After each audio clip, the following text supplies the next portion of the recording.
Hello student, इस lecture में बात करेंगे किरचॉफ वोल्टेज लॉ के बारे में। ये क्या होता है और इसके न्यूमेरिकल को हम किस तरीके से सॉल्व कर सकते हैं। इस वीडियो को आगे लेकर के चलें इससे पहले एक छोटी सी अपील, चैनल पर अगर आप नए हैं तो चैनल को सब्सक्राइब कीजिए, वीडियो लाइक करना और हाँ शेयर करना मत भूलना। तो चलो इस लेक्चर को आगे लेकर के चलते हैं। किरचॉफ वोल्टेज लॉ की अगर हम बात करें तो किसी भी क्लोज्ड सर्किट में, यानी कि आपका जो सर्किट है वो क्लोज होना चाहिए, उस क्लोज सर्किट में algebraic sum of all voltage, यानी कि जितने भी वोल्टेज उसमें उस सर्किट के अंदर दिए होंगे उन सभी का अलजेब्रिक सम क्या होना चाहिए, जीरो होना चाहिए। तो उसे हम इस इक्वेशन से डिस्क्राइब कर सकते हैं, जहां पर ये बोल रहा है कि जितने भी वोल्टेज, यानी कि m इक्वल टू 1 से लेके कैपिटल M, यानी कि जितने भी इसमें वोल्टेज सोर्स लगे हुए हैं या वोल्टेज ड्रॉप इसके अंदर आ रहे हैं, उन सभी का अलजेब्रिक सम क्या होना चाहिए, जीरो होना चाहिए। तो यह अलजेब्रिक सम का मतलब क्या है, इसके लिए साइन कन्वेंशन दिया जाता है। पर इससे भी एक बड़ी बात ये कि इसकी इक्वेशन बनेगी कैसे, सबसे बड़ा सवाल यही है, क्योंकि अगर इसकी इक्वेशन बनाना आ गई तो न्यूमेरिकल बड़े आसानी से सॉल्व कर पाएंगे।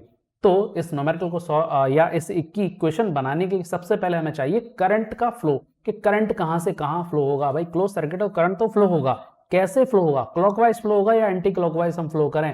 तो कोई इसके अंदर झंझट अपने को नहीं रखना है, अपन एक सिंपल सा थंब रूल रखेंगे, भाई करंट का जो डायरेक्शन होगा वो बैटरी के हिसाब से होगा।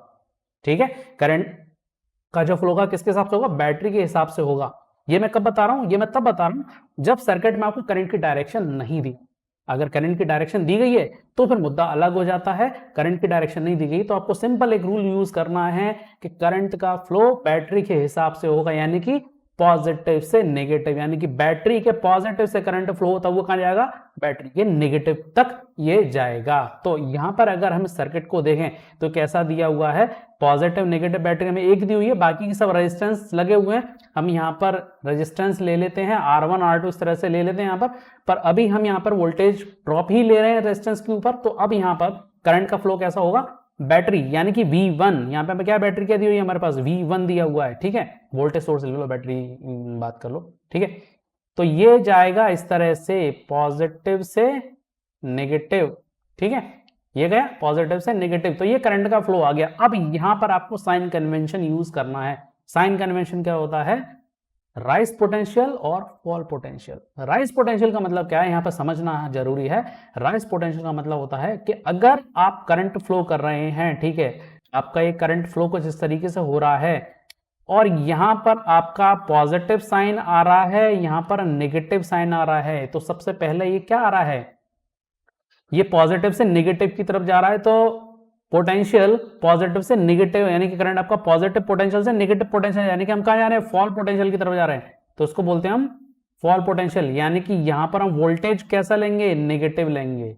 ठीक है, राइज पोटेंशियल का मतलब क्या है, करंट का डायरेक्शन आपका कुछ ऐसा है और ये नेगेटिव से कहां जा रहा है, पॉजिटिव की तरफ जा रहा है, यानी कि नेगेटिव से पॉजिटिव जा रहे हो, आप राइज हो रहे हो, पोटेंशियल आपका राइज हो रहा है, यानी कि आप राइज पोटेंशियल की तरफ जा रहे हो, नेगेटिव से पॉजिटिव की तरफ जा रहे हो। तो क्या लेंगे हम यहाँ पर, इसको बोलेंगे हम, यहाँ पर लिख लेते हैं पहले, इसको बोलते हैं हम राइज पोटेंशियल और इसे लिखेंगे हम प्लस। तो ये जो साइन कन्वेंशन है ये याद रखना है। ये एरो क्या शो कर रहा है, एरो शो कर रहा है करंट की डायरेक्शन को। बस अब समझ में आपके आ गया होगा, अगर करंट की डायरेक्शन दी गई है तो ये साइन कन्वेंशन यूज करना है, करंट की डायरेक्शन नहीं दी गई है तो बस कुछ नहीं करना है, करंट का फ्लो आप वोल्टेज सोर्स या बैटरी के हिसाब से रखो, पॉजिटिव से नेगेटिव रखो। अब यहां पर आपका जो है वो साइन कन्वेंशन यूज करके आप इसकी इक्वेशन को बना सकते हैं। तो चलिए इस इक्वेशन को बनाते हैं।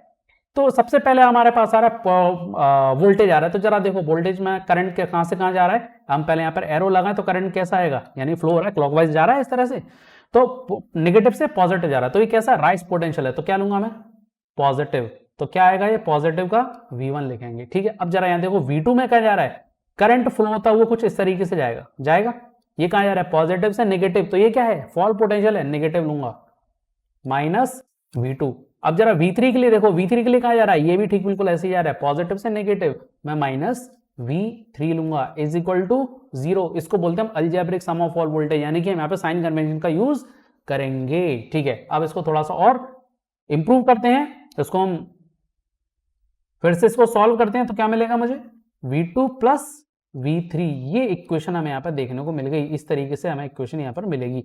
अब जरा यहाँ पर एक इसका अल्टरनेट जो स्टेटमेंट है वो भी देख लें। जो अल्टरनेट स्टेटमेंट है वो क्या बनेगा, वो कुछ ऐसा बनेगा, वोल्टेज सोर्स मेरे पास क्या है, V1 है, दो रेजिस्टेंस, उन पे क्या हो रहा है, वोल्टेज ड्रॉप हो रहा है, यानी कि ये वोल्टेज को दे रहा है, ये वोल्टेज को दे रहा है, किसको दे रहा है, रेजिस्टेंस को दे रहा है, रेजिस्टेंस वोल्टेज को ले रहे हैं। ठीक है, तो हम ऐसा समझ लेते हैं इसको। तो यहाँ पे V2 और V3 क्या है, वोल्टेज ड्रॉप है, यानी कि इन दोनों का जो टोटल वोल्टेज ड्रॉप होगा किसके बराबर आना चाहिए, सप्लाई वोल्टेज के बराबर आना चाहिए। यही इस इक्वेशन का एक अल्टरनेटिव स्टेटमेंट बनता है कि source voltage is equal to total voltage drop, source voltage is equal to total voltage drop. तो V1 is equal to V2 plus V3। Otherwise हम न्यूमेरिकल को सॉल्व करने के लिए ये इस इक्वेशन को याद रखेंगे, algebraic sum of all voltage equal to 0। Sign convention, fall potential negative sign लेना है, राइज पोटेंशियल पॉजिटिव साइन लेना है। उम्मीद है ये समझ में आ गया होगा। तो इस वीडियो को लाइक करो, शेयर करो फटाफट से। तो चलो हम आगे चलते हैं, एक न्यूमेरिकल ले लेते हैं कैसे इसे सॉल्व करना है। ये हमारे पास न्यूमेरिकल है, इसमें बोला गया सर्किट के अंदर find the equation of KVL for given diagram. ये डायग्राम है और इसमें यहाँ पे केवीएल की इक्वेशन बनाना है। कैसे बनाएंगे, करंट की डायरेक्शन दी ही नहीं गई है, ठीक है, हम अपने हिसाब से ले लेते हैं। कैसे लें, कंफ्यूज नहीं होना है, कंफ्यूज बिल्कुल भी नहीं होना है। बैटरी के हिसाब से ले लो, वोल्टेज सोर्स के हिसाब से ले लो, पॉजिटिव से नेगेटिव फ्लो कर लो, ठीक है। तो कौन सा है पॉजिटिव से नेगेटिव, भाई V4 भी है V1 भी है, तो किसके हिसाब से, यहाँ पर दो वोल्टेज सोर्स दिए हैं, एक V4 दिया हुआ है, एक V1 दिया हुआ है, तो किसी के हिसाब से भी ले लो, किसी के हिसाब से भी ले लो, ठीक है। तो हम V1 को यहाँ पर प्रायोरिटी दे देते हैं, ऑटोमेटिकली हमें यहाँ पे चीजें मिल जाएंगी। तो पॉजिटिव से नेगेटिव जाएगा, कुछ इस तरीके से करंट हमारा फ्लो होगा, ठीक है। तो ऑटोमेटिकली V4 के लिए भी वैसे ही आ रहा है, V1 के लिए वैसे ही आ रहा है। तो कंफ्यूजन है, किसी भी एक वोल्टेज को आप प्रायोरिटी दे दो, उसके हिसाब से करंट को फ्लो करा दो, ठीक है। अगर मल्टीपल सोर्सेज दिए हुए हैं तो किसी एक बैटरी, किसी एक वोल्टेज सोर्स को ले लो, उसके हिसाब से करंट को आप ले लें, ठीक है। थंब रूल इसके लिए अगर आप जानना चाहते हैं तो थंब रूल ऐसा है कि अगर न्यूमेरिकल आता है हमारे पास और उसमें कोई वोल्टेज का वैल्यू अपने किसी दूसरे वोल्टेज सोर्स से ज्यादा है, तो ज्यादा वाले के हिसाब से ले लो। बात समझ में आ गई, ज्यादा वाले के हिसाब से ले लो, उससे कम हो जाएगा।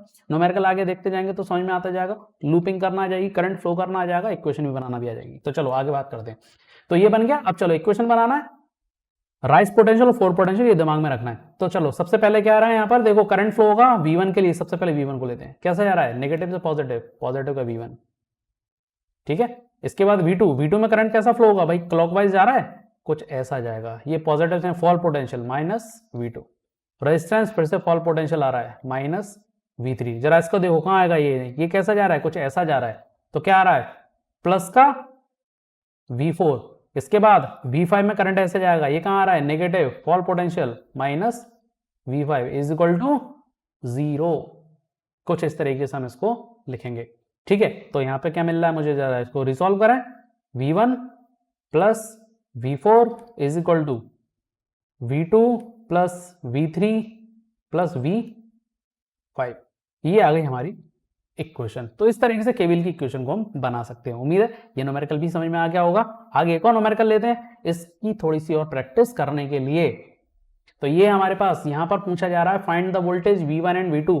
अब यहाँ पे प्योरली न्यूमेरिकल दे दिया कि पूछ लेगा V1 की वैल्यू कितनी, V2 की वैल्यू कितनी। तो यहाँ पे क्या किया जाए, केवीएल की इक्वेशन लगा लेते हैं, फॉर्मूला निकालेंगे, ठीक है। तो चलो, तो यहाँ पर V1 V2 अगर निकालना है तो जरा देखो 2 ओम यहाँ पर दे करके रखा गया है। करंट फ्लो करवाएं, करंट कैसा जाएगा, वोल्टेज सोर्स के हिसाब से जाएगा, पॉजिटिव नेगेटिव, ठीक है। घुमा दो, सोचना ही नहीं है इसके बारे में, घुमा दो, ये घुमा दिया, करंट ऐसा जाएगा, ठीक है। करंट की वैल्यू दे देते हैं, क्योंकि हमको क्या पूछा गया न्यूमेरिकल में, न्यूमेरिकल में पूछा गया है V1 V2 की वैल्यू निकालो। अगर मैं V1 V2 की वैल्यू निकालता हूं तो कैसे निकलेगी, जरा V1 को देखो। अगर वोल्टेज ओम्स लॉ को यहाँ पर यूज करो, वोल्टेज क्या होता है, V इज इक्वल टू होता है I R होता है। यानी कि अगर मैं V1 की वैल्यू निकालूंगा तो क्या मिलेगा मुझे, I R1 मिलेगा, मतलब करंट तो हमें पता नहीं है, रेजिस्टेंस तो पता है ना, तो हम इसको ऐसा लिख लेते हैं 2I, ठीक है। ऐसे ही V2 की बात करूं तो क्या मिलेगा, I R2 मिलेगा, ठीक है। तो R2 कितना है, 3 ओम है, 3 इंटू I। हमें I नहीं मालूम, I कैसे भी मालूम पड़ जाए, I हमें कैसे भी मालूम पड़ जाए, हम आसानी से इस वैल्यूज को निकाल लेंगे। कैसे निकलेगा, केवीएल लगा दो चुपचाप, केवीएल निकालेंगे तो क्या मिलेगा भाई, देखो यहां पे क्या आ रहा है, राइज पोटेंशियल 10 प्लस का चलेगा, ये फॉल पोटेंशियल माइनस V1 चलेगा, ये फिर से फॉल पोटेंशियल में आ रहा है माइनस V2 चलेगा, इज इक्वल टू 0। और कुछ है क्या सर्किट के अंदर, और कुछ नहीं है ना, बस इतना ही है ना, ठीक है। V1 की वैल्यू रख दो यहाँ पर, V1 की वैल्यू कितनी है, 2I है, माइनस V2 की वैल्यू कितनी है, 3I है, इज इक्वल टू 0, ठीक है। तो 10 इज इक्वल टू कितना आ रहा है, 5I आ रहा है। देखो यहां से करंट की वैल्यू मिल गई, कितनी आ रही है, कितना आ रहा है करंट का वैल्यू, 2 एम्पियर आ रहा है, ठीक है, आ गया। अब जब हम करंट मिल गया तो V1 V2 निकल गया। V1 कितना है 2 इंटू करंट कितना आ रहा है 4 वोल्ट। V2 कितना है 3 into 2 is equal to 6 volt. Current की वैल्यू 2 है ना, बस आई की जगह 2 रख दो, आगे वैल्यू 4 और 6। जरा देखो हमने एक अल्टरनेटिव स्टेटमेंट पढ़ा था, ये इसको जस्टिफाई भी कर रहा है। अल्टरनेटिव स्टेटमेंट क्या था कि भाई supply voltage is equal to total voltage drop. इस रेजिस्टेंस में वोल्टेज ड्रॉप कितना आ रहा है 4 वोल्ट आ रहा है, इस वोल्ट पे कितना आ रहा है 6 वोल्ट आ रहा है। जरा दोनों को ऐड करो, किसके बराबर आना चाहिए, वो सप्लाई वोल्टेज के बराबर। 4 + 6 10 आ रहा है, सप्लाई वोल्टेज के बराबर आ रहा है। तो अल्टरनेटिव स्टेटमेंट भी यहाँ पर जस्टिफाई होता है इस न्यूमेरिकल के साथ। तो चलो ये न्यूमेरिकल समझ में आ गया होगा। एक और न्यूमेरिकल ले रहे हैं, find the voltage in given figure. अब यहां पर सर्किट को थोड़ा सा ट्विस्ट कर दिया। सर्किट को कैसा ट्विस्ट कर दिया, एक रेजिस्टेंस बीच में डाल दिया। अगर रेजिस्टेंस नहीं होता तो बड़ा आराम से सॉल्व होता, अब रेजिस्टेंस डाल दिया। अब क्या करें साहब, कोई दिक्कत नहीं है। देखो जरा हमें क्या चाहिए, कोई भी लगाने के लिए क्लोज सर्किट चाहिए, ठीक है। हम ऐसा दे देते हैं A B C D, एक E और एक हो गया F। ऐसा हमें क्या चाहिए, इस रेजिस्टेंस को ले भी सकते हैं। एक क्लोज सर्किट कौन सा आ रहा है हमारे पास, एक आ रहा है एफ को थोड़ा सा कलर बना देते हैं, एक ए बी ई और एफ। एक क्लोज सर्किट आ रहा है, ये किसी काम का है क्या हमारे, हमें 2 पे तो वोल्टेज मालूम ही नहीं है, हमें 2 पे वोल्टेज मालूम नहीं, तो लें इसको, रहने दो। एक और देख लेते हैं क्या आ रहा है यहां पर, ए सी डी और एफ, ये क्या आ रहा है। तो ये क्लोज सर्किट के अंदर हमारे सारे वोल्टेज आ रहे हैं, 5 वोल्ट भी आ रहा है, 4 वोल्ट भी आ रहा है, ये 4 वोल्ट भी आ रहा है, ये माइनस का V भी आ रहा है। तो हमें तो क्लोज सर्किट चाहिए, चाहे ये वाला ले लो चाहे ये वाला ले लो, ठीक है।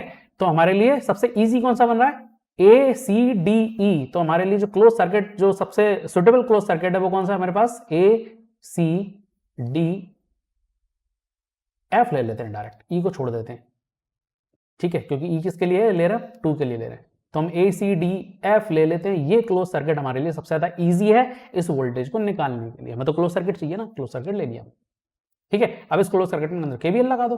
कैसे केवीएल लगाएं, फिर से वही समस्या आ जाती है कि करंट को फ्लो कैसे करें। अब जरा देखो इस सर्किट की अगर हम बात करें तो यहाँ पे 5 वोल्ट और 4 वोल्ट आ रहा है, 3 वोल्टेज सोर्स आ रहे हैं, 5 4 और 4, ये 3 आ रहे हैं।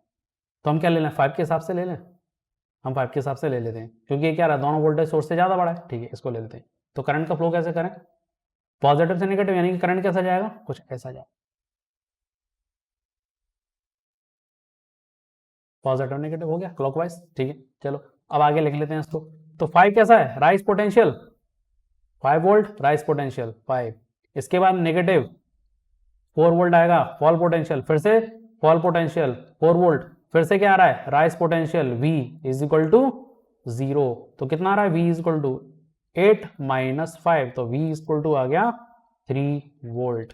तो ये आ गया हमारे पास अननोन जो वोल्टेज दिया है सर्किट के अंदर, V कितना आ गया, यहाँ पर हमें मिल गया 3 वोल्ट। उम्मीद है ये वीडियो आपको बहुत अच्छे से आप समझ में आ गया होगा कि केवीएल को किस तरह से हम अप्लाई कर सकते हैं न्यूमेरिकल पर, और न्यूमेरिकल में अननोन वैल्यू हम किस तरह से निकाल सकते हैं यूजिंग किरचॉफ वोल्टेज लॉ। तो वीडियो को लाइक करो, शेयर करो, हाँ चैनल को सब्सक्राइब करना मत भूलना।